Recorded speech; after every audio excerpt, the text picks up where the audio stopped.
ನಮಸ್ಕಾರ, ಈ ನ್ಯೂಸ್ ಟಿವಿಗೆ ಸ್ವಾಗತ. ನಾನು ಮುರಳೀಧರ್. ಮೊದಲಿಗೆ ಹೆಡ್ಲೈನ್ಸ್.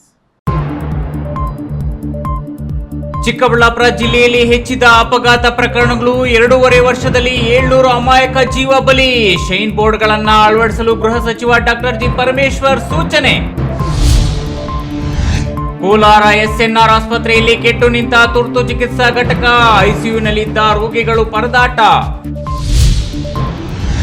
ಮುಗಿಚಿ ಬಿದ್ದ ಲಾರಿ, ರಸ್ತೆ ತುಂಬಿಲ್ಲ ಅಕ್ಕಿ ಮೂಟೆಗಳು ಚೆಲ್ಲಾಪಿಲ್ಲಿ. ಪ್ಲಾಸ್ಟಿಕ್ ಚೀಲದಲ್ಲಿ ತುಂಬಿದ್ದ ಅಕ್ಕಿ ಬಗ್ಗೆ ಸಾರ್ವಜನಿಕರಿಗೆ ಮೂಡಿದ್ದು ಅನುಮಾನ. ಕೃಷಿ ಹೊಂಡಕ್ಕೆ ಬಿದ್ದು ಬಾಲಕಿಯರಿಬ್ಬರು ಸಾವು. ತೋಟದಲ್ಲಿ ಬೆಳೆದಿದ್ದ ಕ್ಯಾರೆಟ್ ತೊಳೆಯುವ ವೇಳೆ ದುರ್ಘಟನೆ. ಶಿಕ್ಷಕಿ ಏಟಿಗೆ ಕಣ್ಣು ಕಳೆದುಕೊಂಡ ವಿದ್ಯಾರ್ಥಿ, ದೂರು ಸ್ವೀಕರಿಸಲು ಪೊಲೀಸರು ಹಿಂದೇಟು. ಮಾಜಿ ಶಾಸಕ ಜೆಕೆ ಕೃಷ್ಣಾರೆಡ್ಡಿನಿಂದ ರಾತ್ರೋರಾತ್ರಿ ಪೊಲೀಸ್ ಠಾಣೆ ಮುಂದೆ ಧರಣಿ.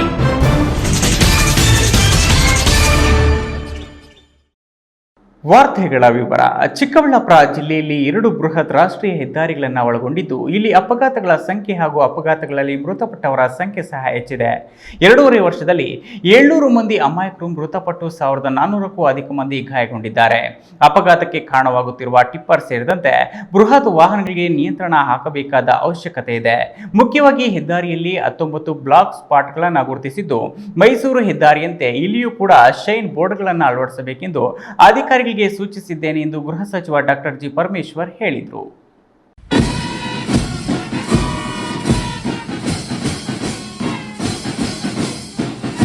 ಚಿಕ್ಕಬಳ್ಳಾಪುರ ನಗರ ಹೊರವಲಯದ ಜಿಲ್ಲಾ ಪೊಲೀಸ್ ವರಿಷ್ಠಾಧಿಕಾರಿಗಳ ಕಚೇರಿಯಲ್ಲಿ ಸೋಮವಾರ ನಡೆದ ಪೊಲೀಸ್ ಇಲಾಖಾ ಪ್ರಗತಿ ಪರಿಶೀಲನಾ ಸಭೆಯ ನಂತರ ಗೃಹ ಸಚಿವ ಡಾಕ್ಟರ್ ಜಿ ಪರಮೇಶ್ವರ್ ಸುದ್ದಿಗೋಷ್ಠಿಯಲ್ಲಿ ಮಾತನಾಡಿ, ರಾಜ್ಯದಲ್ಲಿ ಚಿಕ್ಕಬಳ್ಳಾಪುರ ಶಾಂತಿಯುತ ಜಿಲ್ಲೆ ಎಂಬ ಹಿರಿಮೆಗೆ ಪಾತ್ರವಾಗಿದೆ.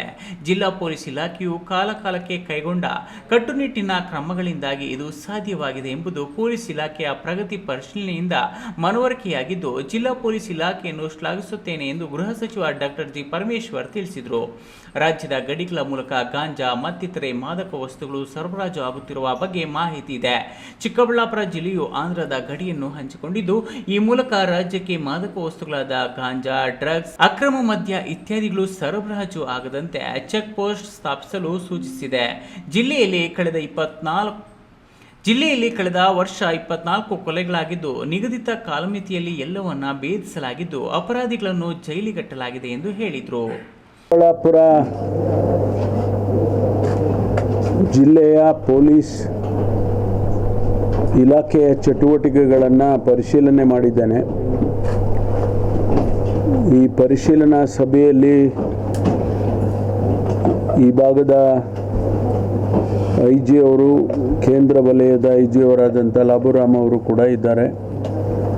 ಸ್ವಾಭಾವಿಕವಾಗಿ ಈ ಜಿಲ್ಲೆಯ ಪೊಲೀಸ್ ವರಿಷ್ಠಾಧಿಕಾರಿಗಳು ಕೂಡ ಇದ್ದಾರೆ. ಈ ಜಿಲ್ಲೆಯಲ್ಲಿ ಭಾಳ ಪ್ರಾಮುಖ್ಯವಾಗಿ ಏನು ಹೈವೇಗಳಿದ್ದಾವೆ, 2 ಪ್ರಾಮುಖ್ಯವಾದ ಹೈವೇಗಳು, ನ್ಯಾಷನಲ್ ಹೈವೇಗಳಿದ್ದಾವೆ. ಆ ಹೈವೇಯಲ್ಲಿ ಹೆಚ್ಚು ಆಕ್ಸಿಡೆಂಟ್ಗಳಾಗಿರೋದನ್ನು ಗಮನಿಸಿದ್ದೇನೆ. ಈಗಾಗಲೇ SP ಅವರು ಎಲ್ಲಿ ಬ್ಲ್ಯಾಕ್ ಸ್ಪಾಟ್ ಇದ್ದಾವೆ ಆ ಬ್ಲ್ಯಾಕ್ ಸ್ಪಾಟ್ಗಳನ್ನು ಐಡೆಂಟಿಫೈ ಮಾಡಿದ್ದಾರೆ. ಸುಮಾರು 19 ಕಡೆ ಇಂಥ ಸ್ಥಳಗಳಿದ್ದಾವೆ, ಆಕ್ಸಿಡೆಂಟ್ ಆಗುವಂಥ ಸ್ಥಳಗಳಿದ್ದಾವೆ. ಅದನ್ನೆಲ್ಲ ಟ್ರಾನ್ಸ್ಪೋರ್ಟ್ ಡಿಪಾರ್ಟ್ಮೆಂಟ್, ಹೈವೇ ಅವ್ರ ಜೊತೆಯಲ್ಲಿ ಚರ್ಚೆ ಮಾಡಿ ಅದಕ್ಕೇನು ಕ್ರಮ ತಗೊಳ್ಬೇಕು ಅದನ್ನು. ಚಿಕ್ಕಬಳ್ಳಾಪುರ ಜಿಲ್ಲೆಯಲ್ಲಿ PUC ನಂತರ ಉನ್ನತ ವ್ಯಾಸಂಗ ಮಾಡುತ್ತಿರುವವರು ಸುಮಾರು 40ರಿಂದ 50 ಸಾವಿರಕ್ಕೂ ಅಧಿಕ ವಿದ್ಯಾರ್ಥಿಗಳಿದ್ದಾರೆ. ಈ ಬೃಹತ್ ಪ್ರಮಾಣದ ಯುವ ಜನತೆ ಮಾದಕ ವಸ್ತುಗಳಿಗೆ ಬಲಿಯಾಗಬಾರದು. ವೀಲಿಂಗ್ ನಿಯಂತ್ರಣಕ್ಕೂ ಪೊಲೀಸ್ ಇಲಾಖೆ ಕ್ರಮ ವಹಿಸಿದ್ದು, ಇನ್ನು ಹೆಚ್ಚಿನ ಕಟ್ಟುನಿಟ್ಟು ಕ್ರಮ ಕೈಗೊಳ್ಳಲು ಇಲಾಖೆಗೆ ಎಚ್ಚರಿಕೆ ನೀಡಲಾಗಿದೆ ಎಂದ ಅವರು, ಪೋಕ್ಸೋ ಪ್ರಕರಣಗಳಲ್ಲಿ ಸಾಕ್ಷಿ ಕೊರತೆ ಕಾರಣ ನಿಜವಾದ ಅಪರಾಧಿಗಳಿಗೆ ಶಿಕ್ಷೆ ಆಗುತ್ತಿರುವ ಪ್ರಮಾಣ ಕಡಿಮೆಯಾಗಿದೆ ಎಂದು ವಿಷಾದಿಸಿದ ಅವರು, ಶಿಕ್ಷೆ ಪ್ರಮಾಣ ಹೆಚ್ಚಿಸಲು ನೆರವಾಗುವ ಸಾಕ್ಷಿಗಳನ್ನು ಕರೆತರುವ ಕೆಲಸ ಮಾಡಲು ಇಲಾಖೆಗೆ ಸೂಚನೆ ನೀಡಲಾಗಿದೆ ಎಂದರು. ನಮಗೆ ಕೆಲವು ಪ್ರಾಮುಖ್ಯವಾದಂಥ ಇವೆಂಟ್ಗಳಾಗತ್ತೆ, ಅದೆಲ್ಲವನ್ನು ಕೂಡ ನಿಯಂತ್ರಣದಲ್ಲಿ ಇಟ್ಟಿದ್ದಾರೆ. ಅದು ಕಮ್ಯುನಲ್ ಕ್ಲಾಶಸ್ ಆಗ್ಬೋದು ಅಥವಾ ಬೇರೆ ಬೇರೆ ದೊಡ್ಡ ದೊಡ್ಡ ಇವೆಂಟ್ಗಳಾಗ್ಬೋದು. ಅದೆಲ್ಲ ಈಗ ಭಾಳ ಮುಖ್ಯವಾಗಿರ್ತಕ್ಕಂಥದ್ದು ನಮ್ಮ ಯೂನಿವರ್ಸಿಟಿಗಳಿದ್ದಾವೆ, ಇನ್ಸ್ಟಿಟ್ಯೂಷನ್ಸ್ ಇದ್ದಾವೆ. ಅವೆಲ್ಲನೂ ಕೂಡ ಭಾಳ ಎಚ್ಚರಿಕೆಯಿಂದ ನೋಡ್ಕೊಳ್ಬೇಕು ಅಂತೇಳಿ ಸುಮಾರು 40-50 ಸಾವಿರ ವಿದ್ಯಾರ್ಥಿಗಳು ಈ ಜಿಲ್ಲೆಯಲ್ಲಿ ವ್ಯಾಸಂಗ ಮಾಡ್ತಾರೆ. PUC ಇಂದ ಮೇಲಕ್ಕೆ, PUC ಅಥವಾ ಡಿಗ್ರಿ, ಇಂಜಿನಿಯರಿಂಗ್ ಕಾಲೇಜ್ ಇರ್ಬೋದು, ಯೂನಿವರ್ಸಿಟಿ ಇರ್ಬೋದು, ಅಥವಾ ಡಿಗ್ರಿ ಕಾಲೇಜಸ್ಗಳಿರ್ಬೋದು, PUC ಕಾಲೇಜಸ್ ಇರ್ಬೋದು. ಆ ವಿದ್ಯಾರ್ಥಿಗಳು ಅವರಿಗೆ ಒಂದು ರೀತಿಯಲ್ಲಿ ವಿದ್ಯಾಭ್ಯಾಸ ಮಾಡುವಂಥ ವಾತಾವರಣನೇ ಆಗಬೇಕು ಅಂತೇಳಿ. ಅದು ಡ್ರಗ್ಸ್ ಇರ್ಬೋದು ಅಥವಾ ಇಂಡಿಸಿಪ್ಲಿನ್ ಇರ್ಬೋದು. ಈಗ ನೋಡಿ ವೀಲಿಂಗ್ ಮಾಡ್ತಾರೆ, ವೀಲಿಂಗು ಬರೀ ಅವರಿಗಷ್ಟಕ್ಕೆ ತೊಂದರೆ ಆಗೋದಿಲ್ಲ, ಅವನಿಗೂ ಗೊತ್ತಿರಲ್ಲ, ಅವನು ಕ್ಷಣಾರ್ಧದಲ್ಲಿ ಅವನ ಪ್ರಾಣ ಹೋಗುತ್ತೆ ಅಂತೇಳಿ. ಅಂಥದ್ದನ್ನೆಲ್ಲ ಕೂಡ ನಿಯಂತ್ರಣ ಮಾಡಬೇಕು ಅಂತೇಳಿ ಹೇಳಿದ್ದೇನೆ. ಅದಾಗಲೇ ಅವರು ಕ್ರಮ ತಗೊಂಡಿದ್ದಾರೆ, ಬೇಕಾದಷ್ಟು ಕೇಸಸ್ಗಳು ಕೂಡ ಬುಕ್ ಮಾಡಿದ್ದಾರೆ. ಇಂಥದ್ದೆಲ್ಲ ಚಟುವಟಿಕೆಗಳನ್ನು ಕಂಟ್ರೋಲ್ ಮಾಡಬೇಕು ಅಂತೇಳಿ ಈಗ ಸೂಚನೆ ಕೊಟ್ಟಿದ್ದೇನೆ. ಒಟ್ಟಾರೆ ಸಿದ್ದರಾಮಯ್ಯ ನೇತೃತ್ವದ ಕಾಂಗ್ರೆಸ್ ಸರ್ಕಾರ ಅಸ್ತಿತ್ವಕ್ಕೆ ಬಂದ ನಂತರದಲ್ಲಿ ಇದೇ ಮೊದಲ ಬಾರಿಗೆ ಜಿಲ್ಲೆಗೆ ಆಗಮಿಸಿದ ಗೃಹ ಸಚಿವ ಡಾಕ್ಟರ್ ಜಿ ಪರಮೇಶ್ವರ್ ಅವರನ್ನು ಜಿಲ್ಲಾಡಳಿತ ಮತ್ತು ಪೊಲೀಸ್ ಇಲಾಖೆ ವತಿಯಿಂದ ಎಸ್ಪಿ ಕಚೇರಿಯ ಬಳಿ ಅದ್ದೂರಿಯಾಗಿ ಸ್ವಾಗತ ಕೋರಲಾಯಿತು. ಈ ವೇಳೆ ಸಚಿವರಿಗೆ ಶಾಸಕ ಪ್ರದೀಪ್ ಈಶ್ವರ್ ಸಾಥ್ ನೀಡಿದರು. ಈ ಸಂದರ್ಭದಲ್ಲಿ ಕೇಂದ್ರ ವಲಯ ಪೊಲೀಸ್ ಮಹಾನಿರ್ದೇಶಕರಾದ ಲಾಭುರಾಮ್, ಜಿಲ್ಲಾ ಪೊಲೀಸ್ ವರಿಷ್ಠಾಧಿಕಾರಿ ಕುಶಲ್ ಚೌಕ್ಸೆ ಸೇರಿದಂತೆ ಜಿಲ್ಲಾ ಮಟ್ಟದ ವಿವಿಧ ಪೊಲೀಸ್ ಅಧಿಕಾರಿಗಳು ಇದ್ದರು. ಕ್ಯಾಮರಾ ಪರ್ಸನ್ ಅಶ್ವಥ್ ಜೊತೆ KS Narayanaswamy, news TV, Chikkaballapur.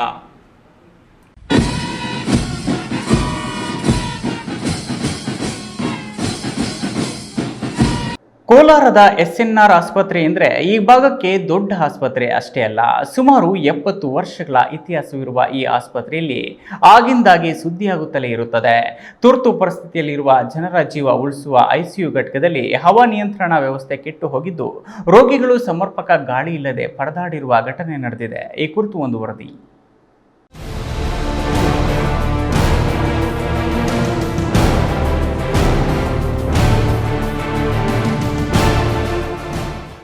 ಜಿಲ್ಲಾ ಕೇಂದ್ರ ಕೋಲಾರದ ಹೃದಯ ಭಾಗದಲ್ಲಿರುವ SNR ಆಸ್ಪತ್ರೆಯನ್ನು ಧರ್ಮಾಸ್ಪತ್ರೆ ಎಂತಲೂ ಕರೆಯುತ್ತಾರೆ. ಈ ಆಸ್ಪತ್ರೆಗೆ ಕೋಲಾರ ಜಿಲ್ಲೆ, ಚಿಕ್ಕಬಳ್ಳಾಪುರ ಜಿಲ್ಲೆಯ ಚಿಂತಾಮಣಿ, ಹೊಸಕೋಟೆ ಹಾಗೂ ಆಂಧ್ರ ಪ್ರದೇಶದಿಂದಲೂ ಚಿಕಿತ್ಸೆಗಾಗಿ ರೋಗಿಗಳು ಬರುತ್ತಾರೆ. ಆದರೆ ಈ ಆಸ್ಪತ್ರೆ ಸಮರ್ಪಕ ನಿರ್ವಹಣೆ ಇಲ್ಲದೆ ಆಗಾಗ ಸುದ್ದಿಯಾಗುತ್ತಲೇ ಇರುತ್ತದೆ.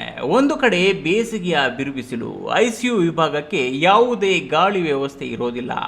ನಂಜು ಆಗಬಾರದು ಎಂಬ ಕಾರಣಕ್ಕೆ IC ಘಟಕವನ್ನು ವಿಶೇಷವಾಗಿ ಪರಿಗಣಿಸಲಾಗುತ್ತದೆ. ಆದರೆ ಕೋಲಾರ ಜಿಲ್ಲಾಸ್ಪತ್ರೆಯಲ್ಲಿರುವ ICU ಕೆಟ್ಟು ಹೋಗಿದ್ದರ ಪರಿಣಾಮ ರೋಗಿಗಳು ಪರದಾಡಿದ್ದಾರೆ.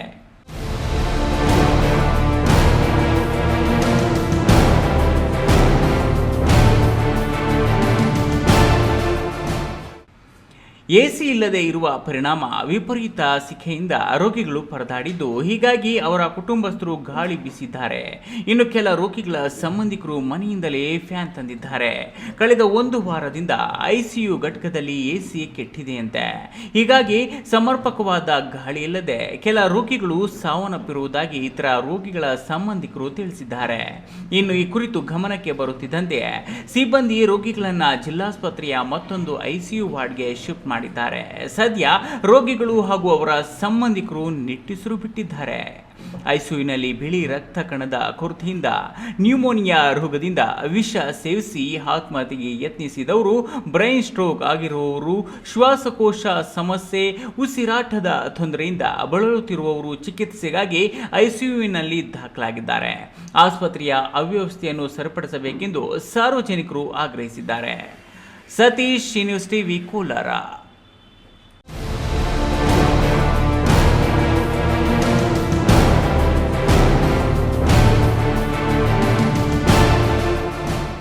ಆಂಧ್ರದ ಕಡೆಯಿಂದ ಅಕ್ಕಿ ಮೂಟೆಗಳನ್ನು ಹೊತ್ತೊಯ್ಯುತ್ತಿದ್ದ ಲಾರಿಯೊಂದು ಮುಗುಚಿ ಬಿದ್ದ ಪರಿಣಾಮ ಅಕ್ಕಿ ಮೂಟೆಗಳು ರಸ್ತೆ ತುಂಬ ಚೆಲ್ಲಾಪಿಲ್ಲಿಯಾದ ಘಟನೆ ದೇವನಹಳ್ಳಿ ತಾಲೂಕು ಔತಿ ಸಮೀಪ ನಡೆದಿದೆ. ಪ್ಲಾಸ್ಟಿಕ್ ಚೀಲಗಳಲ್ಲಿ ಅಕ್ಕಿ ತುಪ್ಪಿಸಿಕೊಂಡು ಸಾಗಿಸುತ್ತಿದ್ದ ಬಗ್ಗೆ ಸ್ಥಳೀಯರು ಅನುಮಾನ ವ್ಯಕ್ತಪಡಿಸಿದ್ದು, ಆಹಾರ ಇಲಾಖೆ ಅಧಿಕಾರಿಗಳಿಗೆ ದೂರು ನೀಡಿದ್ದಾರೆ.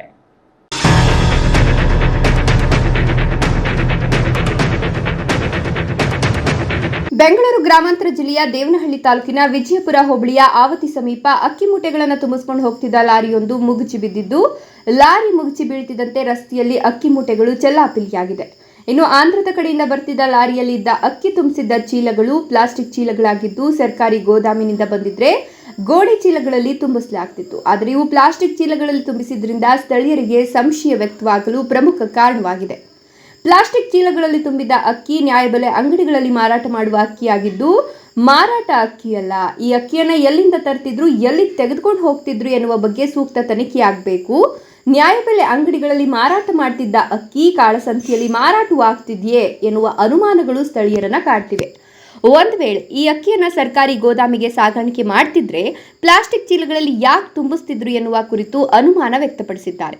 ಇನ್ನು ಸ್ಥಳಕ್ಕೆ ವಿಜಯಪುರ ಪೊಲೀಸರು ಬಂದು ಮುಗಿಸಿ ಬಿದ್ದಿದ್ದ ಲಾರಿಯನ್ನು ತೆರವುಗೊಳಿಸಿದ್ದು, ಲಾರಿಯಲ್ಲಿದ್ದವರನ್ನ ರಕ್ಷಣೆ ಮಾಡಿದ್ದಾರೆ. ಸ್ಥಳಕ್ಕೆ ದೇವನಹಳ್ಳಿ ತಾಲೂಕಿನ ಆಹಾರ ಇಲಾಖೆಯ ಶಿರಸ್ತೇದಾರ್ ಶ್ರೀಧರ್ ಭೇಟಿ ನೀಡಿ ಪರಿಶೀಲನೆ ನಡೆಸಿದ್ರು. ಇನ್ನು ಅಕ್ಕಿ ಸಾಗಿಸುತ್ತಿದ್ದ ಬಗ್ಗೆ ಅಕ್ರಮ ಅಥವಾ ಸಕ್ರಮವ ಎಂಬುದು ಸೂಕ್ತ ತನಿಖೆಯಿಂದ ಹೊರಬರಬೇಕಿದೆ. ಹೈದರ್ ಸಾಬ್, ಈ ನ್ಯೂಸ್ ಟಿವಿ, ದೇವನಹಳ್ಳಿ.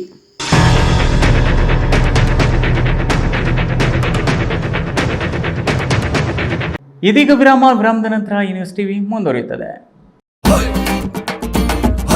ಭಾರತದ ಪ್ರತಿಷ್ಠಿತ ದ್ವಿಚಕ್ರ ವಾಹನಗಳಲ್ಲಿ ಒಂದಾದ ಹೀರೋ ಬೈಕ್ಗಳು ಹಾಗೂ ಹೊಸ ಎಲೆಕ್ಟ್ರಿಕ್ ವೀಟು ಸ್ಕೂಟರ್ಗಳ ಮಾರಾಟ ಮತ್ತು ಸರ್ವಿಸ್ ಚಿಕ್ಕಬಳ್ಳಾಪುರ ಮತ್ತು ಶಿಡ್ಲಘಟ್ಟದ ಮಂಜುನಾಥ ಶೋರೂಮ್ನಲ್ಲಿ ಲಭ್ಯ.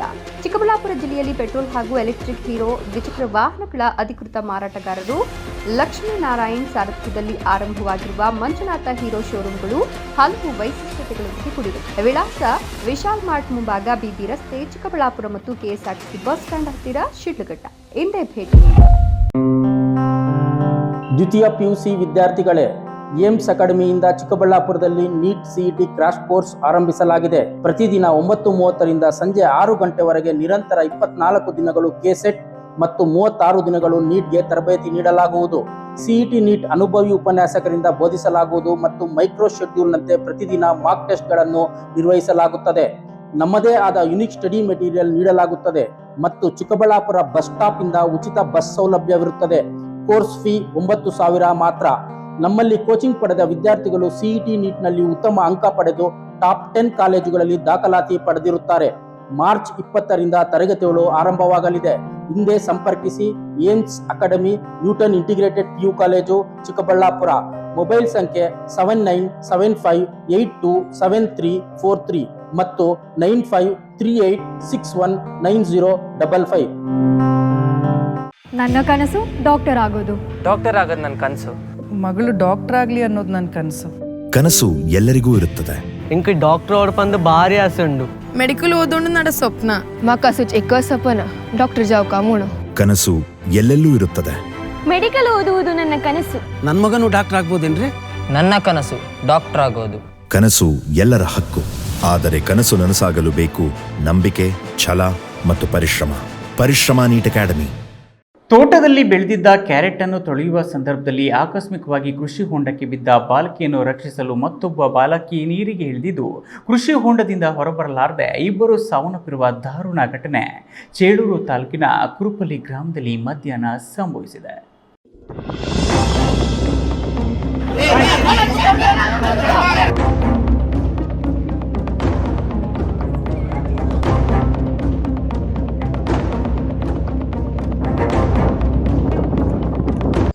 ಚಿಕ್ಕಬಳ್ಳಾಪುರ ಜಿಲ್ಲೆಯ ಚೇಳೂರು ತಾಲೂಕಿನ ಕುರುಪಲ್ಲಿ ಗ್ರಾಮದ ತೋಟದಲ್ಲಿ ಬೆಳೆದಿದ್ದ ಕ್ಯಾರೆಟ್ ಅನ್ನ ಕಿತ್ತಿದ್ದು, ಕ್ಯಾರೆಟ್ ತೊಳೆಯುವ ಸಂದರ್ಭದಲ್ಲಿ ಕೃಷಿ ಹೊಂಡದ ಕಡೆ ತೆರಳಿದ್ದ 14 ವರ್ಷದ ಸಾಹಿತಿ ಎಂಬ ಬಾಲಕಿಗೆ ಪೈಪ್ ತಗುಲಿ ಹೊಂಡಕ್ಕೆ ಬಿದ್ದಿದ್ದಾಳೆ. ಇದನ್ನು ನೋಡಿದ ಮತ್ತೊಬ್ಬ ಸಂಬಂಧಿ 17 ವರ್ಷದ ರಾಧಮ್ಮ ಸಾಹಿತಿಯನ್ನು ರಕ್ಷಿಸಲು ನೀರಿಗೆ ಇಳಿದಿದ್ದಾಳೆ. ಇಬ್ಬರು ಮೇಲೆ ಬರಲು ಸಾಧ್ಯವಾಗಿಲ್ಲ. ತೋಟದಲ್ಲೇ ಇದ್ದ ಅವರ ತಾಯಿ ಮತ್ತಿತರರು ಕಿರಿಚಿಕೊಂಡಿದ್ದು, ಸುತ್ತಮುತ್ತಲ ಸಾರ್ವಜನಿಕರು ತಕ್ಷಣ ಧಾವಿಸಿ ರಕ್ಷಿಸಿದ್ರೂ ಜೀವ ಉಳಿದಿಲ್ಲ. ಸ್ಥಳದಲ್ಲಿ ಪೋಷಕರ ಆಕ್ರಂದನ ಮುಗಿಲು ಮುಟ್ಟಿತ್ತು. ಪಾತಪಾಳ್ಯ ಪೊಲೀಸ್ ಠಾಣಾ ವ್ಯಾಪ್ತಿಯಲ್ಲಿ ಘಟನೆ ನಡೆದಿದ್ದು, ಪೊಲೀಸರು ಪ್ರಕರಣ ದಾಖಲಿಸಿಕೊಂಡಿದ್ದಾರೆ. ಜಿವಿ ಚಲಪತಿ, ಈ ನ್ಯೂಸ್ ಟಿವಿ, ಚೇಳೂರು.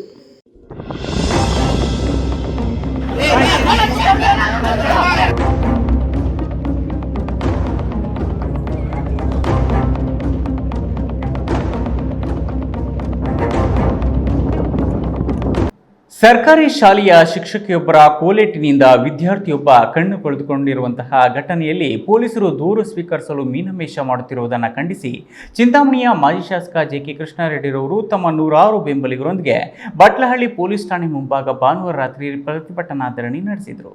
ಹೋಗ್ರಿ, ಟ್ರಾನ್ಸ್ಫರ್ ಮಾಡ್ಕೊಂಡು ಹೋಗ್ರಿ. ನೀವು ಪಾರದರ್ಶಕವಾಗಿ ಕೆಲಸ ಮಾಡಂಗಿದ್ರೆ ಇರ್ಲಿಲ್ಲ, ಇಲ್ಲ ಅಂದ್ರೆ ಹೋಗ್ರಿ ನೀವು. ಆದ್ರೆ ನೀವು ನಿಮ್ಮ ಕುರ್ಚಿ ಗಟ್ಟಿ ಆಗೋದಕ್ಕೋಸ್ಕರ ನೀವು ಯಾರು ಪ್ರಾಣ ಹೋದ್ರೂ ಪರವಾಗಿಲ್ಲ, ಯಾರು ಕಣ್ಣು ಹೋದ್ರೂ ಪರವಾಗಿಲ್ಲ, ಏನಾದ್ರೂ ಪರವಾಗಿಲ್ವಾ? ಏನೇನ್ಕೊಂಡಿದ್ದೀರ ನೀವು?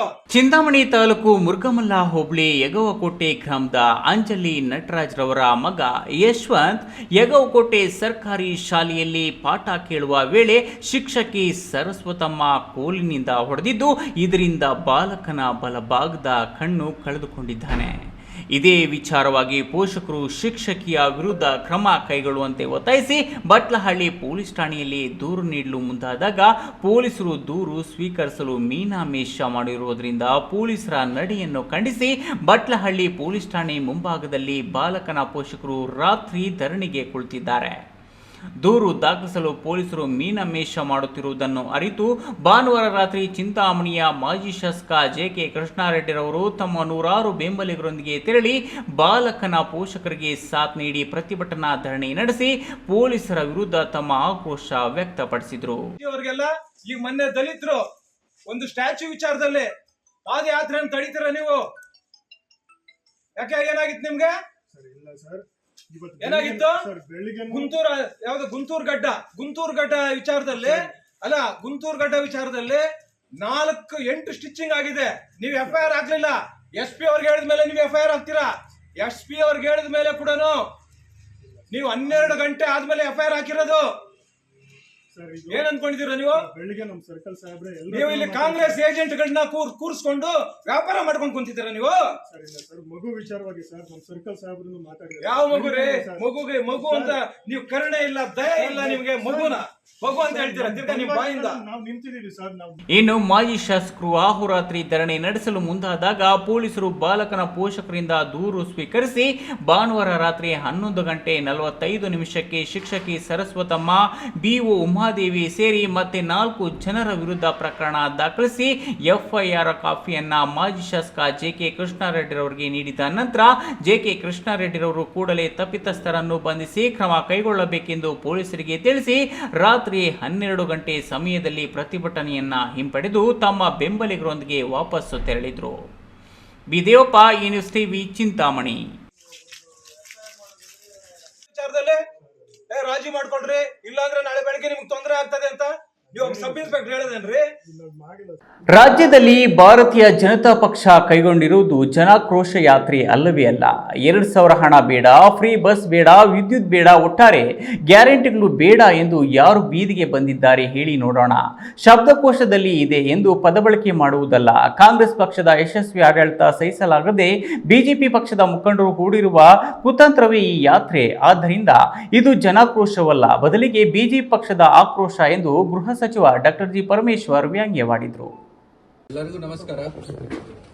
ಇದನ್ನ ಚಿಕ್ಕಬಳ್ಳಾಪುರ ಜಿಲ್ಲಾ ಪೊಲೀಸ್ ಕಚೇರಿಯಲ್ಲಿ ಚಿಕ್ಕಬಳ್ಳಾಪುರ ಜಿಲ್ಲೆಗೆ ಇಂದು ಗೃಹ ಸಚಿವ ಡಾಕ್ಟರ್ ಜಿ. ಪರಮೇಶ್ವರ್ ಭೇಟಿ ನೀಡಿದ್ದು, ಈ ವೇಳೆ ಸುದ್ದಿಗಾರರೊಂದಿಗೆ ಪ್ರತಿಕ್ರಿಯಿಸಿದ ಅವರು, ರಾಜ್ಯದಲ್ಲಿ ಮುಖ್ಯಮಂತ್ರಿ ಸಿದ್ದರಾಮಯ್ಯ ಅವರು ನಡೆಸುತ್ತಿರುವ ಆಡಳಿತ ವೈಖರಿ ನೋಡಿ ಬಿಜೆಪಿ ಪಕ್ಷದವರಿಗೆ ಭಯ ಹುಟ್ಟಿದೆ. ಹಾಗಾಗಿ ಜನರನ್ನು ದಿಕ್ಕು ತಪ್ಪಿಸುವ ಸಲುವಾಗಿ, ಕೇಂದ್ರದ ವರಿಷ್ಠರನ್ನು ಮೆಚ್ಚಿಸುವ ಸಲುವಾಗಿ ಜನಾಕ್ರೋಶದ ಹೆಸರಿನಲ್ಲಿ ಬಿಜೆಪಿ ಆಕ್ರೋಶದ ಯಾತ್ರೆ ಕೈಗೊಂಡಿದ್ದಾರೆ ಎಂದರು. ಇನ್ನು ಕೇಂದ್ರ ಸಚಿವ ಕುಮಾರಸ್ವಾಮಿ ರಾಜ್ಯ ಸರ್ಕಾರದ ವಿರುದ್ಧ ಯುದ್ಧ ಸಾರಿರುವುದಾಗಿ ಹೇಳಿರುವ ಮಾತಿಗೆ ಪ್ರತಿಕ್ರಿಯಿಸಿದ ಗೃಹ ಸಚಿವರು, ಅವರು ಕೇಂದ್ರದ ಪ್ರಭಾವಿ ಸಚಿವರು. ಭಾರತೀಯ ಜನತಾ ಪಾರ್ಟಿ ಪಕ್ಷದವರೇನಿದ್ದಾರೆ ಕರ್ನಾಟಕದಲ್ಲಿ ಇವತ್ತು ಒಂದು ರೀತಿಯಲ್ಲಿ ಅವರಿಗೆ ಗಾಬರಿ ಆಗಿಬಿಟ್ಟಿದ್ದಾರೆ. ಕಾಂಗ್ರೆಸ್ ಸರ್ಕಾರ ಇಷ್ಟೊಂದು ಒಳ್ಳೆಯ ಆಡಳಿತ ಕೊಡ್ತಾ ಇದೆಯಲ್ಲ, ಗ್ಯಾರಂಟಿಗಳನ್ನು ಕೊಟ್ಟು ಜನಮನ್ನಣೆ ಗಳಿಸಿದಾರಲ್ಲ, ಕಾರ್ಯಕ್ರಮ ಒಳ್ಳೆಯ ಆಡಳಿತದಲ್ಲಿ ಸಿದ್ದರಾಮಯ್ಯನವರು ಒಳ್ಳೆ ಬಡ್ಜೆಟ್ ಕೊಟ್ಟಿದ್ದಾರೆ, ಬ್ಯಾಲೆನ್ಸ್ಡ್ ಬಡ್ಜೆಟ್ ಕೊಟ್ಟಿದ್ದಾರೆ ಈ ವರ್ಷ. ಮುಂದಿನ ವರ್ಷ ಇನ್ನೂ ನಮಗೆ ಡಿಫಿಸಿಟ್ಟಿಗೆ ಹೋಗೋದಿಲ್ಲ, ನಾವು ಮುಂದಿನ ವರ್ಷ ಬಡ್ಜೆಟನ್ನು ನಾವು ಲಾಭದಾಯಕವಾಗಿರ್ತಕ್ಕಂಥ ಬಡ್ಜೆಟ್ ಕೊಡ್ತೀವಿ ಅಂತೇಳಿ ಹೇಳಿದ್ದಾರೆ. ಇದೆಲ್ಲ ಏನಾಗುತ್ತೆ, ಒಂದು ಪಕ್ಷಕ್ಕೆ ಇವೆಲ್ಲ ನೆಗೆಟಿವ್ ಆಗ್ತಾ ಹೋಗ್ತವೆ. ಬಿ ಜೆ ಪಿಯವರಿಗೆ ಅದು ನೆಗೆಟಿವ್ ಆಗಿ ಕಾಣಿಸುತ್ತೆ. ಅದಕ್ಕಾಗಿ ಅವರು ಜನ ಆಕ್ರೋಶ, ಯಾರು ಆಕ್ರೋಶ ಮಾಡಿದ್ದಾರೆ ಸ್ವಾಮಿ? ಯಾವ ಬೀದಿಗೆ ಇಳಿದಿದ್ದಾರೆ?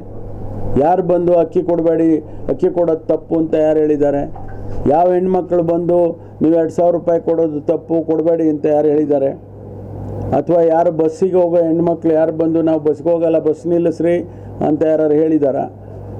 ಜನಾಕ್ರೋಶ ಅಂದರೆ ಏನು? ಸುಮ್ಮನೆ ಹೇಳಿಬಿಟ್ರೆ ಶಬ್ದ ಇದೆ ಡಿಕ್ಷನರಿನಲ್ಲಿ ಕನ್ನಡದಲ್ಲಿ ಅಂತೇಳಿ ಜನಾಕ್ರೋಶ. ಆಕ್ರೋಶ ಬರಬೇಕಂದ್ರೆ ಆಕ್ರೋಶ ಅಂದರೆ ಭಾಳ ಸಿಟ್ಟಿಗೆ ಬರೋದು ಅದು ಅಲ್ವಾ? ಅದರಿಂದ ಅಂಥ ಆಕ್ರೋಶ ನಾವೇನು ನೋಡಲಿಲ್ಲ. ಅದರಿಂದ ಅವರಿಗಿರ್ಬೋದು, ಅವ್ರಿಗೆ ಬಿ ಜೆ ಪಿ ಆಕ್ರೋಶ ಬಿಟ್ಟರೆ ಅದು ಜನಾಕ್ರೋಶ ಅಲ್ಲ, ಬಿ ಜೆ ಪಿ ಆಕ್ರೋಶ. ರಾಜ್ಯದ ಪ್ರತಿನಿಧಿಯಾಗಿರುವ ಎಚ್ ಡಿ ಕುಮಾರಸ್ವಾಮಿ ಅವರು ಅತ್ಯಂತ ಪ್ರಭಾವಯುತವಾದ ಕೈಗಾರಿಕಾ ಖಾತೆ ಹೊಂದಿದ್ದಾರೆ. ದೇಶದ ಅಭಿವೃದ್ಧಿಯಲ್ಲಿ ಅವರ ಸಚಿವಾಲಯದ ಪಾತ್ರ ದೊಡ್ಡದಿದೆ. ಅಂತಹ ಕುಮಾರಸ್ವಾಮಿ ಬಗ್ಗೆ ನಾವೇನಾದರೂ ಮಾತನಾಡಲು ಆಗುತ್ತಾ? ದೇಶದ ಕೈಗಾರಿಕೆಗಳೆಲ್ಲವೂ ಅವರ ಸುಪರ್ದಿಗೆ ಬರುತ್ತದೆ. ಹೀಗಾಗಿ ಅವರು ರಾಜ್ಯದ ಹಿತಾಸಕ್ತಿಯನ್ನು ಕಾಪಾಡಬೇಕು ಎಂದು ತಿರುಗೇಟು ನೀಡಿದರು.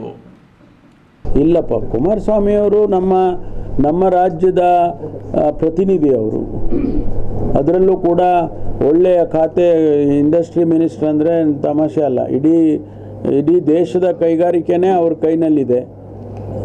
ಅವರನ್ನು ನಾವ್ಯಾಕೆ ಏನಾದರೂ ಹೇಳೋಕ್ಕಾಗುತ್ತೆ? ಪೊಲೀಸ್ ಇಲಾಖೆಯನ್ನು ಬಳಸ್ಕೊಂಡು ಯಾವುದು ಅಂಥದ್ದು ಯಾವುದೂ ಇಲ್ವೇ? ನನಗೆ ಗೊತ್ತಿದ್ದಂಗೆ ಯಾವುದೂ ಇಲ್ಲ.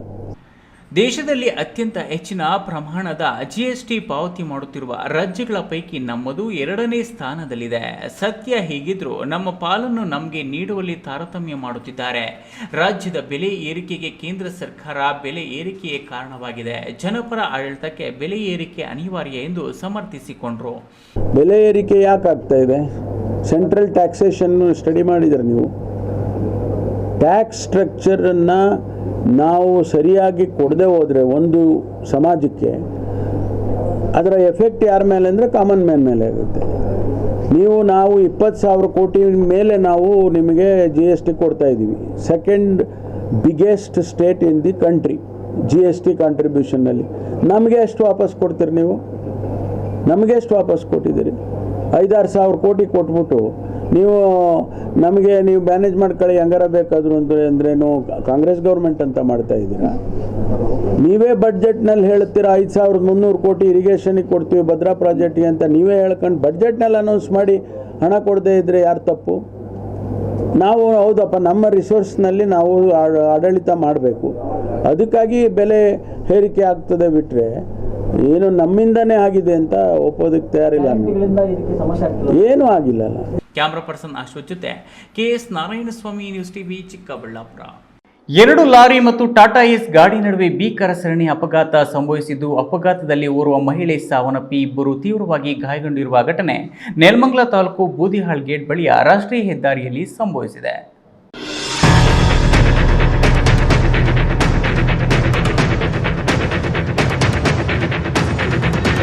ನೆಲಮಂಗಲ ತಾಲೂಕಿನ ಬೂದಿಹಾಳ್ ಗೇಟ್ ಬಳಿ ರಾಷ್ಟ್ರೀಯ ಹೆದ್ದಾರಿಯಲ್ಲಿ ಇಂದು ಬೆಳಗ್ಗೆ 2 ಲಾರಿ ಮತ್ತು ಟಾಟಾ ಏಸ್ ಗಾಡಿ ನಡುವೆ ಭೀಕರ ಸರಣಿ ಅಪಘಾತ ಸಂಭವಿಸಿದೆ.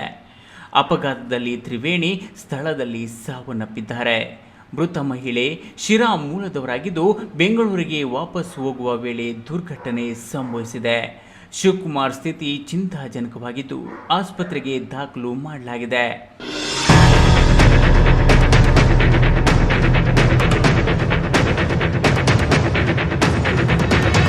ಮೃತ ಮಹಿಳೆ ಕುಟುಂಬ ಇಂದು ಬೆಳಗ್ಗೆ ಟಾಟಾ ಏಸ್ ವಾಹನದಲ್ಲಿ ಬೆಂಗಳೂರಿಗೆ ವಾಪಸ್ ಬರುತ್ತಿದ್ದ ವೇಳೆ ಮುಂಬದಿಯಲ್ಲಿದ್ದ ಲಾರಿ ಸಡನ್ ಬ್ರೇಕ್ ಹಾಕಿದ ಪರಿಣಾಮ 2 ಲಾರಿ ಮತ್ತು ಟಾಟಾ ಏಸ್ ಸರಣಿ ಅಪಘಾತ ಸಂಭವಿಸಿದೆ.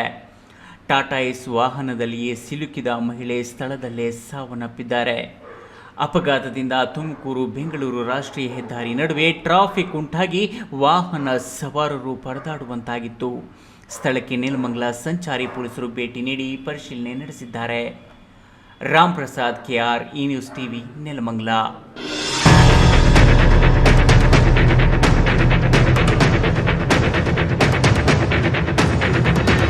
ದೇಶದಲ್ಲಿ ಸರ್ಕಾರಿ ನೌಕರರು ಮಾಡುತ್ತಿರುವ ಕೆಲಸಗಳಿಂದ ಇಡೀ ದೇಶದ ಆಡಳಿತ ನಡೆಯುತ್ತಿದೆ. ಪ್ರಧಾನಿಯಿಂದ ಮೊದಲಾಗಿ ಯಾವುದೇ ಹುದ್ದೆಯಲ್ಲಿರುವ ಆದೇಶ ಮಾಡಿದರೂ ಕೂಡ ಅದನ್ನು ಅನುಷ್ಠಾನಕ್ಕೆ ತರುವವರು ನೌಕರರೇ ಆಗಿದ್ದಾರೆ.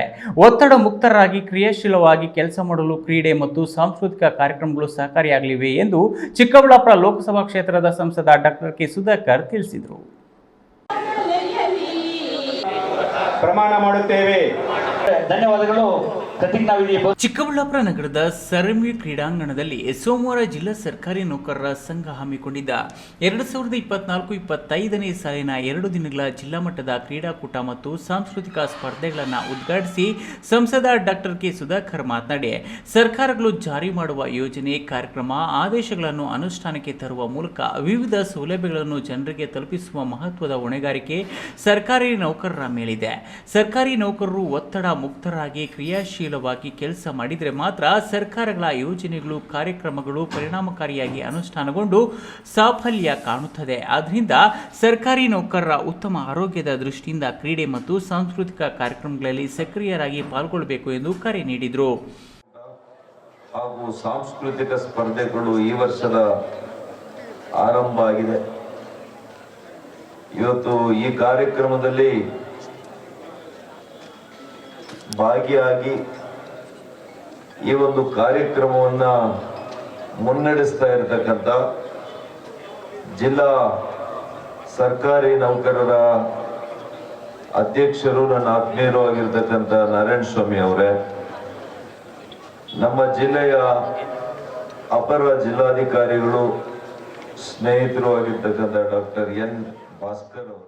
ಈ ಸಂದರ್ಭದಲ್ಲಿ ಚಿಕ್ಕಬಳ್ಳಾಪುರ ನಗರಸಭೆ ಉಪಾಧ್ಯಕ್ಷ ನಾಗರಾಜ್, ಜಿಲ್ಲಾ ಸರ್ಕಾರಿ ನೌಕರರ ಸಂಘದ ಜಿಲ್ಲಾಧ್ಯಕ್ಷ ನಾರಾಯಣಸ್ವಾಮಿ, ಖಜಾಂಚಿ ಅರುಣ್ ಕುಮಾರ್ ಮುಂತಾದವರು ಹಾಜರಿದ್ದರು. ಕ್ಯಾಮರಾ ಪರ್ಸನ್ ಅಶ್ವಥ್ ಜೊತೆ KS Narayanaswamy, news TV, Chikkaballapur. ಪ್ರಮಾಣ ಮಾಡುತ್ತೇವೆ. ಧನ್ಯವಾದಗಳು. ಪ್ರತಿಜ್ಞಾವಿಧಿ. ಚಿಂತಾಮಣಿ ತಾಲೂಕು ಅಂಬಾಜಿದುರ್ಗ ಹೋಬಳಿ ಕೋನಪಲ್ಲಿ ಗ್ರಾಮದಲ್ಲಿ ನೆಲೆಸಿರುವ ಇತಿಹಾಸ ಪ್ರಸಿದ್ಧ ಶ್ರೀ ಕೋದಂಡ ರಾಮಸ್ವಾಮಿಯವರ ಬ್ರಹ್ಮ ರಥೋತ್ಸವ ಸೋಮವಾರ ಅಪಾರ ಭಕ್ತರ ಸಮ್ಮುಖದಲ್ಲಿ ಸಂಭ್ರಮ ಸಡಗರದಿಂದ ನೆರವೇರಿತು.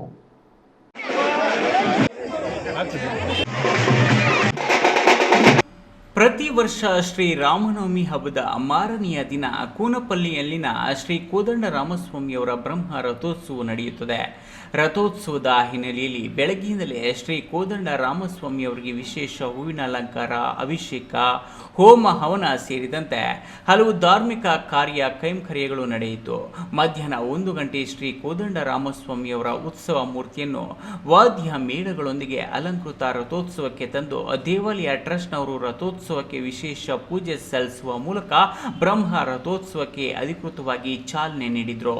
ಇನ್ನು ವಿಶೇಷವಾಗಿ ಬೆಂಗಳೂರು, ಚಿಂತಾಮಣಿ ಹಾಗೂ ಕೋನಪಲ್ಲಿ ಸುತ್ತಮುತ್ತಲಿನ ಗ್ರಾಮಗಳ ಸಾವಿರಾರು ಭಕ್ತರು ಬೆಳಗ್ಗೆಯಿಂದಲೇ ದೇವರ ಬ್ರಹ್ಮ ರಥೋತ್ಸವ ಕಾರ್ಯಕ್ರಮದಲ್ಲಿ ಪಾಲ್ಗೊಂಡು ರಥೋತ್ಸವದ ಸಂಭ್ರಮ ಸವಿದ್ರು. ಬ್ರಹ್ಮ ರಥೋತ್ಸವದಲ್ಲಿ ಪಾಲ್ಗೊಂಡಿದ್ದ ಭಕ್ತರಿಗೆ ಅನ್ನ ದಾಸೋಹ ಹಾಗೂ ಪಾನಕ, ಹೆಸರುಬೇಳೆ ವಿತರಣೆ ಮಾಡಲಾಯಿತು. ಬ್ರಹ್ಮ ರಥೋತ್ಸವ ಕಾರ್ಯಕ್ರಮದಲ್ಲಿ ಉನ್ನತ ಶಿಕ್ಷಣ ಸಚಿವ ಡಾಕ್ಟರ್ ಎಂ.ಸಿ. ಸುಧಾಕರ್ ಅವರು, ಸಹೋದರ ಡಾಕ್ಟರ್ ಬಾಲಾಜಿರವರು ಪಾಲ್ಗೊಂಡು ಕೋದಂಡ ರಾಮಸ್ವಾಮಿ ಅವರಿಗೆ ವಿಶೇಷ ಪೂಜೆ ಸಲ್ಲಿಸಿದರು. ರಥೋತ್ಸವದಲ್ಲಿ ತಮಟೆ ವಾದ್ಯ ಮತ್ತಿತರ ಸಾಂಸ್ಕೃತಿಕ ಕಾರ್ಯಕ್ರಮಗಳು ಭಕ್ತಾದಿಗಳ ಗಮನ ಸೆಳೆಯಿತು. B. Devappa, news TV, Chintamani.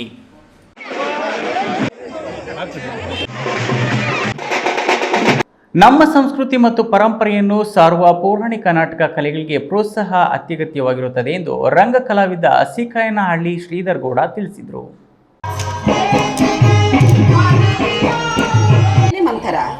ಒಪ್ಪದಿದ್ದರೆ ಆತನನ್ನು ಅದೇನೆಂದರೆ 60 ಸಹಸ್ರ ವರ್ಷಗಳ ಕಾಲ ದೇವನಹಳ್ಳಿ ತಾಲೂಕಿನ ಚಪ್ರಕಲ್ಲು ಸರ್ಕಲ್ನ ಗಣಪತಿ ಕಾಂಪ್ಲೆಕ್ಸ್ ಮುಂಭಾಗದಲ್ಲಿ ಶ್ರೀ ಗಣಪತಿ ಕೃಪಾಪೋಷಿತ ನಾಟಕ ಮಂಡಳಿ ವತಿಯಿಂದ ಶ್ರೀ ರಾಮನವಮಿ ಹಬ್ಬದ ಅಂಗವಾಗಿ ಆಯೋಜಿಸಿದ್ದ ಸಂಪೂರ್ಣ ರಾಮಾಯಣ ಪೌರಾಣಿಕ ನಾಟಕದಲ್ಲಿ ರಂಗ ಕಲಾವಿದ ಸಿಕಾಯನಹಳ್ಳಿ ಶ್ರೀಧರ್ ಗೌಡ ಶ್ರೀರಾಮನ ಪಾತ್ರ ಪ್ರದರ್ಶಿಸಿ ಮಾತನಾಡಿ, ಆಧುನಿಕತೆ ಬೆಳೆದಂತೆಲ್ಲ ನಾಟಕಗಳ ಪ್ರದರ್ಶನಗಳು ಹಂತ ಹಂತವಾಗಿ ಕ್ಷೀಣಿಸುತ್ತಿವೆ. ಎಲ್ಲಿ ನೋಡಿ ನೋಡಿದರೂ ಡಿಜಿಟಲೀಕರಣವಾಗುತ್ತಿದೆ. ಹಿಂದಿನ ಕಾಲದಲ್ಲಿ ಪೂರ್ವಿಕರು ಶಾಂತಿ, ನೆಮ್ಮದಿ ಮತ್ತು ಮಾನವೀಯತೆಯಿಂದ ಬದುಕು ನಡೆಸುತ್ತಿದ್ದರು. ಇತ್ತೀಚೆಗೆ ಮಾನವೀಯತೆಯೇ ಮರೆಯಾಗುತ್ತಿದೆ. ಪೌರಾಣಿಕ ನಾಟಕಗಳನ್ನು ಹೆಚ್ಚಾಗಿ ಗ್ರಾಮೀಣ ಪ್ರದೇಶದಲ್ಲಿ ನೋಡುವ ಭಾಗ್ಯ ಸಿಗುತ್ತಿರುವುದು ಇಂದಿಗೂ ಹಳ್ಳಿ ಮಟ್ಟದಲ್ಲಿ ಸಂಪ್ರದಾಯಗಳು ಇವೆ ಎಂಬುದಕ್ಕೆ ನಿದರ್ಶನವಾಗಿದೆ ಎಂದರು. ನಾಟಕದ ವತಿಯಿಂದ ಈ ಚಪ್ಪರಕಲ್ಲಲ್ಲಿ ನಾವು ಪ್ರತಿ ವರ್ಷದಂತೆ ನಾವು ಶ್ರೀ ಆಂಜನೇಯ ಸ್ವಾಮಿ ಸನ್ನಿಧಿಯಲ್ಲಿ ಅಂದರೆ ಲಕ್ಷ್ಮೀಪುರ ಗೇಟಲ್ಲಿ ಶ್ರೀ ಆಂಜನೇಯ ಸ್ವಾಮಿ ವರ್ಷಕ್ಕೂ ಈ ಶ್ರೀರಾಮನ ದಿವಸ ಈ ಸಂಪೂರ್ಣ ರಾಮಾಯಣ ನಾಟಕ ನಡೆಸ್ಕೊಂಡು ಬರ್ತಾನೆ ಇದ್ದಾರೆ. ಇದರಲ್ಲಿ ನಾವು ಸುಮಾರು ಒಂದು 30 ವರ್ಷದಿಂದ ನಡೆಸ್ತಾ ಇದ್ದಾರೆ. ಈ ವರ್ಷ ಅಲ್ಲಿ ಏನೋ ಸ್ವಲ್ಪ ತೊಂದರೆ ಇದ್ದಿಲ್ಲ, ಇಲ್ಲಿ ಚಪ್ಪರಕಲ್ಲಲ್ಲಿ ನಡೆಸ್ತಾ ಇದ್ದಾರೆ. ತುಂಬ ಎಲ್ಲ ಒಳ್ಳೊಳ್ಳೆ ಕಲಾವಿದರು ನಮ್ಮ ಬೆಂಗಳೂರು ಗ್ರಾಮಾಂತರ ಜಿಲ್ಲಾ ಪೂರ್ತಿ ಇದ್ದಾರೆ. ಅಂದರೆ ಒಂದೇ ನಮ್ಮ ತಾಲೂಕಲ್ಲಿಲ್ಲ, ತುಮಕೂರಲ್ಲಿದ್ದಾರೆ, ಬಂದಿದ್ದಾರೆ, ದೊಡ್ಡಬಳ್ಳಾಪುರ, ದೇವನಹಳ್ಳಿ ಮತ್ತು ಹೊಸಕೋಟೆ ಎಲ್ಲ ಇದ್ದಾರೆ. ಎಲ್ಲ ಕಲಾವಿದರು ಬೆಂಗಳೂರು ಗ್ರಾಮಾಂತರ ಜಿಲ್ಲಾ ಕಲಾವಿದರು ಸೇರಿ ಈ ಸಂಪೂರ್ಣ ರಾಮಾಯಣನ. ಇನ್ನು ದೇವನಹಳ್ಳಿ ತಾಲೂಕು ಕೆಡಿಪಿ ಸಮಿತಿ ಸದಸ್ಯ ಕೆವಿ ಸ್ವಾಮಿ ಮಾತನಾಡಿ, ರಂಗಭೂಮಿ ಕಲೆಗಳನ್ನು ಉಳಿಸುವ ನಿಟ್ಟಿನಲ್ಲಿ ಯುವ ಪೀಳಿಗೆ ಮುಂದಾಗಬೇಕು. ಸಂಪೂರ್ಣ ರಾಮಾಯಣವನ್ನು ನಾಟಕದ ರೂಪದಲ್ಲಿ ಅಭಿನಯಿಸುವ ಪ್ರತಿ ಪಾತ್ರಧಾರಿಗಳಿಗೆ ಪ್ರೋತ್ಸಾಹಿಸಬೇಕು ಎಂದರು. ಈ ಸಂದರ್ಭದಲ್ಲಿ ಮುಖಂಡರಾದ ಕಲಾವಿದ ಕೆಸಿ ಮುನಿಕೃಷ್ಣಪ್ಪ, ಬಿಲ್ಡಿಂಗ್ ರಾಜಣ್ಣ, ಮೀಸೆ ಆಂಜಿನಪ್ಪ, ಬೀರಸಂದ್ರ, ಸಿದ್ದಲಿಂಗಮೂರ್ತಿ, ವಿಶ್ವನಾಥಪುರ ಸುಬ್ರಹ್ಮಣ್ಯ, ಹಿರಿಯ ಕಲಾವಿದ ರಬ್ಬನಹಳ್ಳಿ ಮುನ್ರಾಜ್, ಯುವ ಕಲಾವಿದ ಗಿರೀಶ್ ಮುಂತಾದವರು ಹಾಜರಿದ್ದರು. Haider Sab, news TV, Devanahalli. ಮಂಥರ ಒಪ್ಪದಿದ್ದರೆ ಆತನನ್ನು ಅದೇನೆಂದರೆ 60 ಸಹಸ್ರ ವರ್ಷಗಳ ಕಾಲ ಚೇಳೂರು ಪಟ್ಟಣದ ಆಂಜನೇಯ ಸ್ವಾಮಿ ದೇವಾಲಯದಲ್ಲಿ ಶ್ರೀರಾಮನವಮಿ ಹಬ್ಬದ ಪ್ರಯುಕ್ತವಾಗಿ ಶ್ರೀ ಸೀತಾರಾಮ ಕಲ್ಯಾಣೋತ್ಸವ ಇಂದು ಸಡಗರ ಸಂಭ್ರಮದಿಂದ ನೆರವೇರಿತು. ದೇವಾಲಯ ತಳಿರು ತೋರಣಗಳಿಂದ, ಹೂವಿನ ಹಾರಗಳಿಂದ ತುಂಬಿ ತುಳುಕುತ್ತಿರುವುದು ವಿಶೇಷವಾಗಿತ್ತು. ಭಕ್ತರ ಹರಕೆಗಳನ್ನು ಈಡೇರಿಸುವ ಚೇಳೂರಿನ ಶ್ರೀ ಕೋದಂಡ ರಾಮಸ್ವಾಮಿ ನಂಬಿದ ಭಕ್ತಾದಿಗಳು ಇಷ್ಟಾರ್ಥಗಳನ್ನು ನೆರವೇರಿಸುವ ದೇವರಾಗಿ ಗಮನ ಸೆಳೆದಿದ್ದಾರೆ. ಚೇಳೂರು ಪಟ್ಟಣದ ಪಾಪಾಗ್ನಿ ನದಿ ದಡದಲ್ಲಿ ನೆಲೆಸಿರುವ ಇತಿಹಾಸ ಪ್ರಸಿದ್ಧ ವ್ಯಾಸ ಮಹರ್ಷಿ ಪ್ರತಿಷ್ಠಾಪಿತ ಶ್ರೀ ಕೋದಂಡ ರಾಮಸ್ವಾಮಿ ಮತ್ತು ಆಂಜನೇಯ ಸ್ವಾಮಿ ದೇವಾಲಯ 11ನೇ ಶತಮಾನದಲ್ಲಿ ಗಂಗರು ಚೋಳರ ಕಾಲದ ಇತಿಹಾಸದ ದೇವಾಲಯವಾಗಿದ್ದು, ರಾಜರಾಜ ಚೋಳನು ಆಜ್ಞೆಯಂತೆ ಶ್ರೀ ಕೋದಂಡ ರಾಮಸ್ವಾಮಿ ದೇವಾಲಯ ಸ್ಥಾಪಿಸಿದ್ದು, ಅಂದಿನಿಂದ ಇಂದಿನ ತನಕ ವಿಶೇಷ ಪೂಜಾ ಕಾರ್ಯಕ್ರಮಗಳು ಊರಿನ ಗ್ರಾಮಸ್ಥರು ನಡೆಸಿಕೊಂಡು ಬರುತ್ತಿದ್ದಾರೆ. ಪ್ರತಿ ವರ್ಷ ರಥೋತ್ಸವ ನಡೆಯುತ್ತದೆ. ಇಂದು ಶ್ರೀ ರಾಮನವಮಿ ಹಬ್ಬದ ಪ್ರಯುಕ್ತವಾಗಿ ಸೀತಾರಾಮ ಕಲ್ಯಾಣೋತ್ಸವ ನಡೆದರೆ, ರಾತ್ರಿ ರಾಮ, ಸೀತಾ, ಲಕ್ಷ್ಮಣ, ಹನುಮಂತನ ದೇವರ ಮೆರವಣಿಗೆ ಉತ್ಸವ ನಡೆಯಿತು. ಚೇಳೂರು ಪಟ್ಟಣದಲ್ಲಿ ಸೀತಾರಾಮ ಕಲ್ಯಾಣೋತ್ಸವ ಧಾರ್ಮಿಕ ಕಾರ್ಯಕ್ರಮ ಮಾಡಿರುವುದು ಇತಿಹಾಸದಲ್ಲಿ ಇದೇ ಮೊದಲಾಗಿತ್ತು. ಬೆಳಗ್ಗೆಯಿಂದ ಪ್ರಾರಂಭವಾದ ಕಲ್ಯಾಣೋತ್ಸವಕ್ಕೆ ರಾತ್ರಿ ದೇವರ ಮೆರವಣಿಗೆ ತನಕ ಭಕ್ತರು ಭಕ್ತಿ ಭಾವದಿಂದ ದೇವಾಲಯದ ಬಳಿ ತಾಳ್ಮೆಯಿಂದ ಕುಳಿತು ಕಿಕ್ಕಿರಿದ ನೂರಾರು ಭಕ್ತ ಜನ ಸಮೂಹದಲ್ಲಿ ತಾರಕ ರಾಮ ಮಂತ್ರ ಜಪ ಮಾಡುತ್ತಿದ್ದು ವಿಶೇಷವಾಗಿತ್ತು. ಕಲ್ಯಾಣೋತ್ಸವದಲ್ಲಿ ಬೀಡ ರಾಮಚಂದ್ರಣ್ಣ, ಕುಂಬಾರ ವೆಂಕಟರಾಯಪ್ಪ, ಪೂಲ ಶ್ರೀನಿವಾಸ್, ಅದ್ದೆಂಕಿ ಎಎನ್ ಶ್ರೀನಿವಾಸ್, ಕೆಆರ್ ಮುರಳೀರಾವ್, ಬೆಂಗಳೂರು ಲೋಕಾಯುಕ್ತ ನ್ಯಾಯಾಧೀಶ ಸಿಎಸ್ ಜಿತೇಂದ್ರನಾಥ್ ಭಾಗವಹಿಸಿದ್ರು. JV Chalapathi, news TV, Chelur. ಇದೀಗ ವಿರಾಮದ ನಂತರ ಈ ನ್ಯೂಸ್ ಟಿವಿ ಮುಂದುವರಿಯುತ್ತದೆ.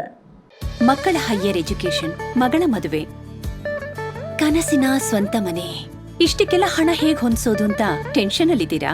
ಇರೋ ಚಿನ್ನನ ಅಡ ಇಡೋಕ್ ಹೋದ್ರೆ ಬಡ್ಡಿ ಮೇಲ್ ಬಡ್ಡಿ ಕಟ್ಬೇಕು. ಬೇಡ, ಮಾರ್ಬಿಡೋಣ ಅಂದ್ರೆ ಅರ್ಧ ಬೆಲೆ ಕೇಳ್ತಾರೆ ಅನ್ನೋ ಆತಂಕದಲ್ಲಿದ್ದೀರಾ? ಟೆನ್ಷನ್ ಬಿಡಿ, ಇಂದೇ ಹಿಂದೂಸ್ತಾನ್ ಗೋಲ್ಡ್ ಕಂಪನಿಗೆ ಬನ್ನಿ. ನೀವ್ ಅಡ ಇಟ್ಟಿರೋ ಚಿನ್ನವನ್ನ ಬಿಡಿಸ್ತಾರೆ ಹಾಗೂ ನಿಮ್ಮಲ್ಲಿರೋ ಚಿನ್ನವನ್ನ ಇಂದಿನ ಆನ್ಲೈನ್ ಬೆಲೆಗೆ ಕೊಂಡುಕೊಂಡು ತಕ್ಷಣ ನಿಮ್ ಬಾಕಿ ಹಣ ಕೊಡ್ತಾರೆ. ಹಿಂದೂಸ್ತಾನ್ ಗೋಲ್ಡ್ ಕಂಪನಿ, ಇದು ನಿಮ್ಮ company. Hindustan Gold Company. It's your company.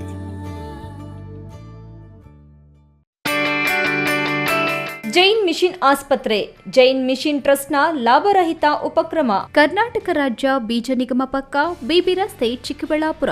ದಶಕಗಳಿಂದ ಆರೋಗ್ಯ ಕ್ಷೇತ್ರದಲ್ಲಿ ಲಾಭರಹಿತವಾಗಿ ಸೇವೆ ಸಲ್ಲಿಸುತ್ತಿರುವ ಜೈನ್ ಮಿಷನ್ ಆಸ್ಪತ್ರೆ ದಿನದ 24 ಗಂಟೆ ತುರ್ತು ಚಿಕಿತ್ಸೆಯಿಂದ ಹಿಡಿದು ಎಲ್ಲಾ ಕಾಯಿಲೆಗಳಿಗೂ ಇಲ್ಲಿ ಚಿಕಿತ್ಸೆ ಲಭ್ಯ. ದೂರವಾಣಿ ಸಂಖ್ಯೆ 08156295108. ತುರ್ತು ಸಹಾಯವಾಣಿ 6364464470.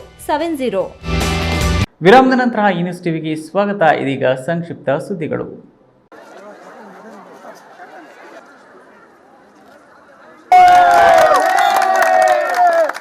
ದೈಹಿಕ ಮಾನಸಿಕ ಬೆಳವಣಿಗೆಗೆ ಕ್ರೀಡೆಯು ಸಹಾಯ ಮಾಡುವುದರ ಜೊತೆಗೆ ಶಿಸ್ತು ಸಂಯಮದ ಪಾಠವನ್ನು ಕಲಿಸುತ್ತದೆ ಎಂದು ಸಿ ಬೈರೇಗೌಡ ಇಂಜಿನಿಯರ್ ಕಾಲೇಜಿನ ಕಾರ್ಯದರ್ಶಿ ವಿ ಕೃಷ್ಣಾರೆಡ್ಡಿ ತಿಳಿಸಿದರು. ಕೋಲಾರ ನಗರದ ಹೊರವಲಯದ ಕಾಲೇಜು ಆವರಣದಲ್ಲಿ ವಾರ್ಷಿಕ ಕ್ರೀಡಾಕೂಟವನ್ನು ಉದ್ಘಾಟಿಸಿ ಮಾತನಾಡಿದ ಅವರು, ಸೋಲು ಕೊನೆಯಲ್ಲ, ಅದು ಗೆಲುವಿನ ಸೋಪಾನ. ಕ್ರೀಡೆಯಲ್ಲಿ ಪರಿಣಿತರಾದವರಿಗೆ ಅಧ್ಯಯನ ಕ್ಷೇತ್ರದಲ್ಲೂ ಹಲವಾರು ಅವಕಾಶಗಳಿವೆ, ಅದನ್ನು ಸದುಪಯೋಗಪಡಿಸಿಕೊಳ್ಳಿ ಎಂದು ಕರೆ ನೀಡಿದರು.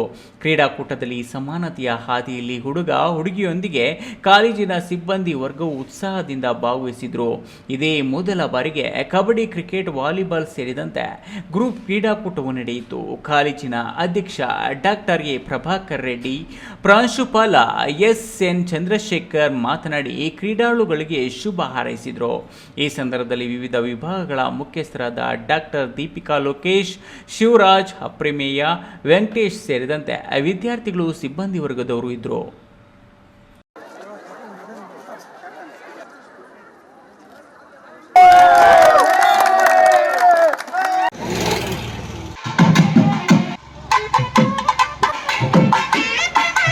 ನೆಲಮಂಗಲ ತಾಲೂಕಿನ ತ್ಯಾಮಗೊಂಡ್ಲು ಹೋಬಳಿಯ ಗೋವೇನಹಳ್ಳಿ ಗ್ರಾಮದಲ್ಲಿ ಶ್ರೀರಾಮ ದೇವಾಲಯದಲ್ಲಿ ಶ್ರೀರಾಮನವಮಿಯ ಪ್ರಯುಕ್ತ ಅದ್ದೂರಿಯಾಗಿ ಶ್ರೀರಾಮ, ಸೀತೆ, ಲಕ್ಷ್ಮಣ ಹಾಗೂ ಆಂಜನೇಯ ಸ್ವಾಮಿಯ ರಥೋತ್ಸವ ಜರುಗಿತು. ಗ್ರಾಮದ ಪುರಾತನ ದೇವಾಲಯವಾಗಿರುವ ಆಂಜನೇಯ ಸ್ವಾಮಿ ಹಾಗೂ ರಾಮ ದೇವಾಲಯದಲ್ಲಿ ವಿಶೇಷ ಪೂಜೆ, ಹವನ, ಅಲಂಕಾರ ಮಾಡಲಾಗಿತ್ತು. ಭಕ್ತರು ರಾಮನ ರಥವನ್ನು ಎಳೆದರು. ನಂತರ ಊರಿನ ಮುಖಂಡ ಪುಟ್ಟರಾಜು ಮಾತನಾಡಿ, ಗ್ರಾಮದ ಆಂಜನೇಯ ಸ್ವಾಮಿ ದೇವಾಲಯದಲ್ಲಿ ರಾಮನವಮಿ ಎಂದು ಪ್ರಭು ಶ್ರೀರಾಮನ ರಥೋತ್ಸವವನ್ನು ಗ್ರಾಮದ ಎಲ್ಲರ ಸಹಕಾರದಿಂದ ನಡೆಸಲಾಯಿತು. ಶ್ರೀರಾಮ ದೇಗುಲದಲ್ಲಿ ವಿಶೇಷ ಪೂಜೆ, ಅಲಂಕಾರ ಗಮನ ಸೆಳೆಯಿತು ಎಂದರು. ಸಂದರ್ಭದಲ್ಲಿ ಕಳಲುಘಟ್ಟ ಗ್ರಾಮ ಪಂಚಾಯಿತಿ ಮಾಜಿ ಅಧ್ಯಕ್ಷ ಲೋಕೇಶ್, ಮುಖಂಡರಾದ ಮಲ್ಲಿಕಾರ್ಜುನ್, ಸುರೇಶ್, ರಾಮಕೃಷ್ಣಯ್ಯ, ಹನುಮೇಗೌಡರು, ತಿಮ್ಮಯ್ಯ, ಸಿದ್ದಪ್ಪ ಸೇರಿದಂತೆ ಗ್ರಾಮಸ್ಥರು ಹಾಜರಿದ್ದರು.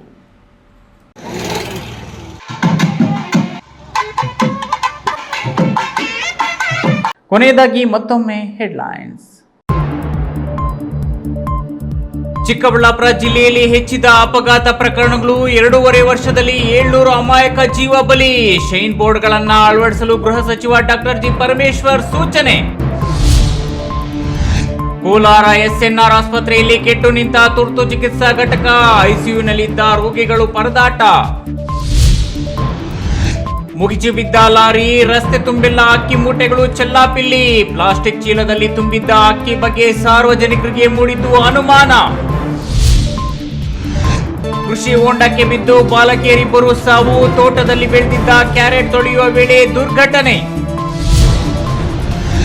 ಶಿಕ್ಷಕಿ ಏಟಿಗೆ ಕಣ್ಣು ಕಳೆದುಕೊಂಡ ವಿದ್ಯಾರ್ಥಿ, ದೂರು ಸ್ವೀಕರಿಸಲು ಪೊಲೀಸರು ಹಿಂದೇಟು. ಮಾಜಿ ಶಾಸಕ ಜೆ.ಕೆ. ಕೃಷ್ಣಾರೆಡ್ಡಿಯಿಂದ ರಾತ್ರೋರಾತ್ರಿ ಪೊಲೀಸ್ ಠಾಣೆ ಮುಂದೆ ಧರಣಿ. ದಿನನಿತ್ಯದ ಸುದ್ದಿ ಸ್ಪರ್ಶಕ್ಕಾಗಿ ತಪ್ಪದೆ ವೀಕ್ಷಿಸಿ ನ್ಯೂಸ್ ಟಿವಿ.